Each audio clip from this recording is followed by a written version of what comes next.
اعوذ باللہ من الشیطان اللعین الرجیم بسم اللہ الرحمن الرحیم الحمد للہ رب العالمین والصلاة والسلام علی نبی الکریم وعلی آلہ الطیبین الطاہرین المعصومین المنتجبین ولعنۃ اللہ علی اعدائہم من الآن الی قیام یوم الدین آمین یا رب العالمین۔ اما بعد، بسم اللہ الرحمن الرحیم۔ یا ایھا الذین آمنوا کتب علیکم الصیام کما کتب علی الذین من قبلکم لعلکم تتقون۔ سامعین گرامی قدر، ناظرین محترم، ماہ رمضان کے رحمت کے دن چل رہے ہیں۔ اللہ کی رحمتیں ہمارے زندگی میں شامل حال ہے، اس کی توفیقات ہے تو ہم روزہ اور نماز کر پا رہے ہیں، عبادت الہی کر پا رہے ہیں۔ یقیناً ایسے وقت میں ہمیں دوسروں کو بھی یاد رکھنا ہے۔ مومن کا روزہ افطار کروانا، مومن کو کھانا کھلانا اجر کے اعتبار سے بذات خود ایک بہت بڑا اجر کا حامل ہے، لیکن اگر ماہ رمضان میں کسی مومن کو افطار کروا دی جائے تو نور علی نور ہے۔ اور ضروری نہیں ہے کہ جب تک آپ کے پاس پوری مسجد کی نمازیوں یا کچھ خاندان کے بلا کر کھلانے کی ہمت نہیں ہے تو افطار کے ثواب سے محروم رہے، بلکہ کسی بھی مومن کو اپنی وسعت کے مطابق کھانا کھلا دیا جائے، افطار کیا جائے۔ کھجور، نمک، دودھ یا ایک گھونٹ حتیٰ کہ سادہ پانی سے کیوں نہ ہو، ثواب بہت زیادہ عظیم ہے۔ جو اس ماہ خدا میں راہ میں، اللہ کی راہ میں، ماہ صیام میں خرچ کر سکتے ہیں تو ان کے لیے یہی جملہ کافی ہے کہ جو شاید کلمات کے حساب سے تو مختصر ہوگا لیکن معنی بہت زیادہ ہے۔ جتنا اگر افطار اور مومن کو کروا دی جائے جن کی کمائی کا سلسلہ بند ہے تو مومن کو بھی کھانا کھلانے، افطار کرانے اور مومن کو مشکل آسان کرنے اور مومن کی مدد کرنے والے اعمال کے ثواب کو خداوند عالم کی رحمت واسعہ میں شامل ہو جاتی ہے۔ رحمت مرضیہ، رحمت واسعہ۔ ایک غلام آزاد کرنا اور مغفرت گناہ ہے۔ رسول خدا صلی اللہ علیہ وسلم نے فرمایا جو ماہ رمضان میں مومن کی افطاری کروائے تو اس کے لیے ایک غلام آزاد کرنے کا ثواب ہوتا ہے اور اس کے پچھلے گناہ معاف کر دیے جاتے ہیں، مغفرت کا سبب ہوتا ہے۔ عرض کی گئی یا رسول اللہ، ہم سب تو اس طرح قدرت نہیں رکھتے کہ سب کو جو ہے وہ افطار کرائیں۔ آگ جہنم سے کیسے بچوں؟ اگرچہ کھجور کا کچھ حصہ ہی تم دے دو تو جہنم کی آگ سے بچ سکتے ہو، ایک گھونٹ پانی ہی کیوں نہ دیتے ہو۔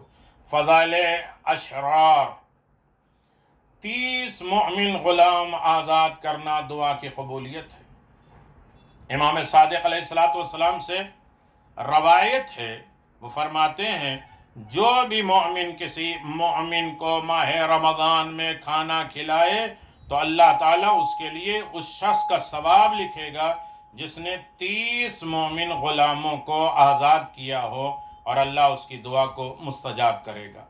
بہت سی دعائیں ہیں، بہت سی روایتیں ہیں۔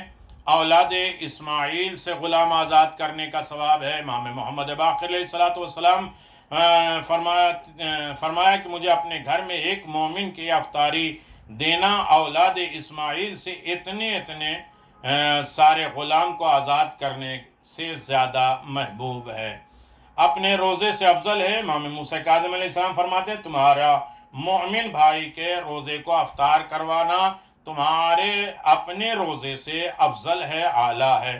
روزے دار کے روزے کا ثواب کیا ہے؟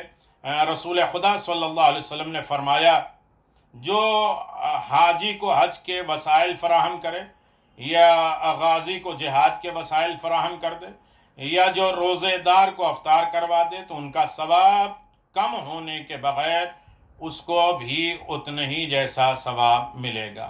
امام جعفر صادق علیہ السلام نے فرمایا جو شخص کسی بندے مومن کو روزہ افطار کرائے تو یہ اس کا عمل اگلے سال تک اس کے گناہوں کا کفارہ بن جائے گا، اور جو 2 کو کروائے تو خدا یہ لازم اسے جنت میں داخل کر دے گا۔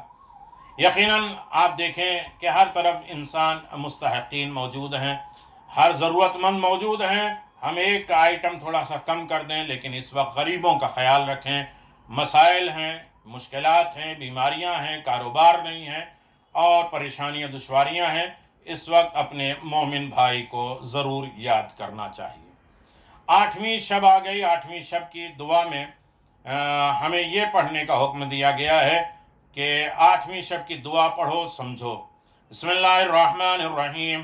اللهم هذا الشهر الذي أمرت فيه عبادك بالدعاء وضمنت لهم العجابة والرحمة وقلت وإذا سألك عبادي عني فإني قريب أجيب دعوة الداع إذا دعاني فادعوا يا مجيب الدعوات المضطرين يا كاشف السوء عن المكروبين يا جاعل الليل سكنا يا من لا يموت يغفر لمن يموت قدرت وخلقت وسويت فلك الحمد أطعمت وسقيت آويت ورزقت فلك الحمد. أسألك أن تصلي على محمد وآل محمد في الليل إذا يغشى وفي النهار إذا تجلى وفي الآخرة والأولى أن تكفيني ما أهمني وتغفر لي إنك أنت الغفور الرحيم. بارالہ یہ تیرا مہینہ ایسا مہینہ ہے کہ تو نے اس میں اپنے بندوں کو دعا کرنے کا حکم دیا ہے. ان سے ضمانت ہے کہ تو نے ان کی قبولیت اور رحمت کی ہے. تو نے ارشاد فرمایا کہ اے رسول، جب میرے بندے آپ سے میرے بارے میں سوال کریں تو کہہ دیجئے کہ میں ان کے قریب ہی ہوں. جب ان میں سے کوئی دعا مانگتا ہے تو میں اس کی دعا قبول کرتا ہوں، سنتا ہوں اور قبول کرتا ہوں. پس اے بے چینیوں کے دعاؤں کو سننے والے، اے پریشانیاں حال لوگوں کے پریشانی کو دور کرنے والے، اے رات کو سکون بخشنے والے، رات بخش بنانے والے، اے وہ ذات جس کے لیے موت نہیں ہے اس کی خطا بخش دے، جس کے لیے موت برحق ہے. تو ہی نے قدرت عنایت فرمائی، تو ہی نے پیدا کیا، تو ہی نے دکھ سکھ سے درست کیا، پس تیرے ہی لیے ہر تعریف سیوا ہے. تو نے کھلایا پلایا، پناہ دی، رزق دیا، پس تیرے ہی لیے ہر تعریف ہے. میں تجھ سے سوال کرتا ہوں کہ محمد اور آل محمد پہ رحمت نازل فرما. رات کی تاریکی میں ان کے لیے اجالے میں تبدیلی اور ابتدائی انتہا، اور میرے تمام مہمات میں میری کفالت کر اور مجھے معاف فرما، کیونکہ تو سب سے زیادہ بخشنے والا ہے، مہربان ہے، رحم کرنے والا ہے. تو عزیزان محترم، یہ شب 8 کی دعا تھی اور جو 8 ماہ رمضان کی رات میں پڑھی جاتی ہے. 8 ماہ رمضان کی رات کی نمازیں 2 رکعت نماز ہے. ہر رکعت میں الحمد کے بعد 15 مرتبہ سورہ قل هو اللہ کی تلاوت کرنا ہے اور نماز کے بعد 1000 مرتبہ سبحان اللہ پڑھنا ہے. سبحان اللہ، سبحان اللہ، یعنی تو پاک ہے، بے نیاز ہے اور ہر عیب سے تو جو ہے مبرہ ہے اور ہمارے اندر نقص اور عیب ہے. سبحان اللہ پڑھیں. ثواب یہ ہے کہ اللہ تعالیٰ اس کے لیے جنت کے 8 دروازے کھول دے گا اور جس دروازے سے چاہے جنت میں داخل ہو جائے گا. یہ 2 رکعت نماز پڑھنے کا ثواب ہے. جو شخص 8ویں روزے کو مکمل کرے گا ماہ رمضان کے، تو اللہ تعالیٰ اسے 60,000 عبادت گزاروں کا اور 60,000 زاہدوں کا ثواب دے گا. اللہ اکبر. اور جو شخص اس ماہ رمضان کی 8ویں تاریخ کے 8ویں دن کی دعا پڑھے گا، اللہ تعالیٰ اس کے اعمال 1000 صدیقین کے برابر کر دے گا. بسم اللہ الرحمن الرحیم. اللہم ارزقنی فیہ رحمت الایتام واطعام الطعام وافشاء السلام وصحبت الکرام بطولک یا ملجأ العاملین. بارالہ مجھے اس دن میں یتیموں پر رحم شفقت کرنے کی توفیق عطا فرما، بھوکوں کو کھانا کھلانے کی توفیق عطا فرما، امن و سلامتی پھیلانے کا جذبہ عنایت فرما، نیک لوگوں کی صحبت میں رہنے کی توفیق عطا فرما.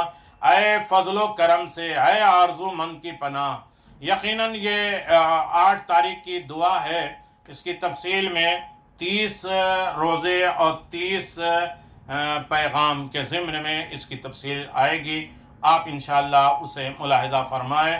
خاص طریقے سے یتیموں پر رحم کریں، لوگوں کو کھانا کھلائیں اور سلام کو عام کریں، سلامتی ہے، اور اچھے لوگوں کے درمیان میں بیٹھیں تاکہ جو اللہ کی یاد دلائے، ہمیں شکوک سے یقین کی طرف لے کے جائے، ہمیں فتنے اور فساد سے ہدایت کی طرف لے کے جائے، ایسے لوگوں کے درمیان بیٹھیں جو گمراہ نہ کرے اور بیہودہ فضول باتوں سے اپنے آپ کو بچاتے رہیں۔